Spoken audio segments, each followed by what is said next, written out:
Državno prvenstvo gluhih v balinanju ekipno je potekalo v soboto 16. septembra na pokritem štiristeznem balinišču v Balinarskem športnem društvu Rogaška Kristal v Rogaški Slatini. Organizator je bil MDGN, Slovenske konjice, v sodelovanju z Balinarsko zvezo Slovenije in Športno zvezo gluhih Slovenije. To izjemno tekmovanje je privabilo 7 moških in 4 ženske ekipe, ki so se pomerile v spretnostnem balinanju, za katerega je potrebna natančnost, taktika in dobro sporazumevanje članov ekipe. To je še posebej pomembno za gluhe igralce, ki se morajo zanašati na vizualne znake.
Najprej so moške ekipe v skupini A in B odigrale kvalifikacijske predtekmovalne kroge, nakar so prvi in drugouvrščeni v vsaki skupini nadaljevali v četrtfinale, zatem pa v finale. Ženske ekipe so se pomerile vsaka z vsako.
Lansko leto smo bile prvakinje, letos drugo mesto, to ni nič slabega, mi smo zelo vesele.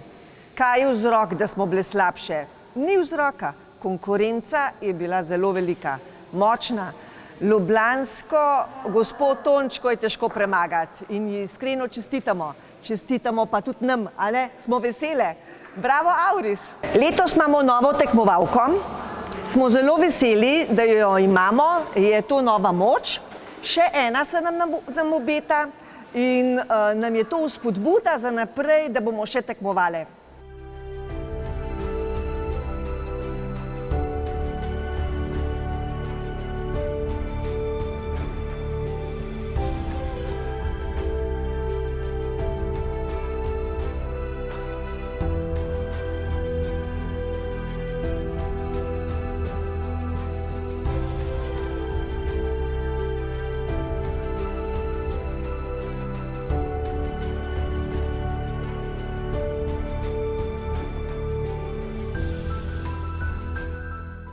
V izločilnih dvobojih so se 4 ekipe uvrstile v polfinale: Auris Kranj, Celjani, Ljubljančani in Koprčani. Na polfinalnih tekmah je bilo vzdušje vse do konca napeto, dokler krogla ni določila zmagovalca.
To tekmovanje je nudilo nepozabno priložnost, da smo bili priča izjemnim dosežkom gluhih balinarjev in da smo občutili duha te strastne igre.